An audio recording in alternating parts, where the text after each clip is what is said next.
नमस्कार, मैं हिमांशु और आप देख रहे हैं टारगेट विथ हिमांशु।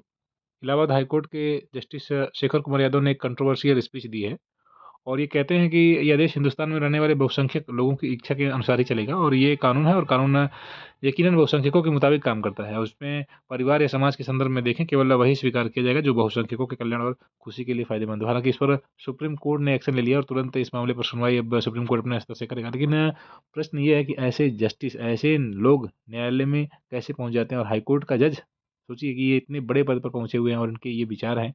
आपने संविधान की शपथ ली, आप एक जज के रूप में नियुक्त हैं, आप वर्तमान में कार्य कर रहे हैं और आप भारत के संविधान के प्रति आपको आस्था होनी अगर है, 1 भी प्रतिशत आस्था है, तो आप इतनी बड़ी बात कह ही नहीं सकते। आप स्वयं विचार करें, आप हम भारत के लोग भारत को एक संपूर्ण प्रभुत्व समाजवादी पंथनिरपेक्ष लोकतंत्रात्मक गणराज्य बनाने के लिए हैं, उसके समस्त नागरिकों को सामाजिक, आर्थिक, राजनीतिक न्याय दे रहे हैं। विचार, विश्वास, धर्म और उपासना की स्वतंत्रता कहाँ है? धर्म की उपासना की स्वतंत्रता, प्रतिष्ठा और अवसर की समता। ये तो बात यहाँ पर कही गई है आपके प्रस्तावना में कि अवसर की समता है। तो क्या इलाहाबाद हाई कोर्ट के न्यायाधीश ये बात नहीं जानते हैं? क्या वो प्रस्तावना नहीं पढ़ा उन्होंने? और अगर प्रस्तावना पढ़ा तो उसमें क्या धर्म की स्वतंत्रता नहीं पढ़ा? क्या उन्होंने अनुच्छेद नहीं पढ़े, मूल अधिकार नहीं पढ़े?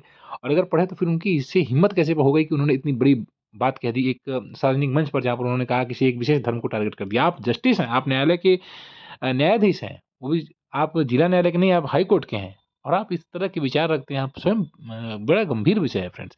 और आप देखेंगे किस प्रकार से किसी न्यायाधीश के द्वारा इस प्रकार की बातें कही जाती हैं और उसके बाद अब ज़ाहिर-सी बात है, ये गंभीर विषय बन गया है, लोग इस पर प्रतिक्रियाएँ दे रहे हैं। लेकिन एक शिक्षक होने के नाते हम सबको ये भी समझना चाहिए कि एक जब न्यायाधीश इस प्रकार से बात करेगा, तो फिर कोई और एक सामान्य नागरिक अगर इस प्रकार से कोई बातें कहता है, तो कुछ हद तक ये कहा जा सकता है कि हो सकता है उसे समझ ना हो। लेकिन एक न्याय करने बैठा हाई कोर्ट का जज जब ये कहे कि यह देश बहुसंख्यकों के अनुसार चलेगा, जो मेजॉरिटी चाहेगा वही होगा, तो फिर इसका मतलब तो आप संविधान के जो पन्ने हैं और जो संविधान में लिखा गया है, जो धार्मिक स्वतंत्रता दी गई है, जो प्रस्तावना है, जो पूरा का पूरा संविधान का ढाँचा है, जो basic structure of the constitution है, उस सब को आप तहस-नहस करने की बात कर रहे हैं।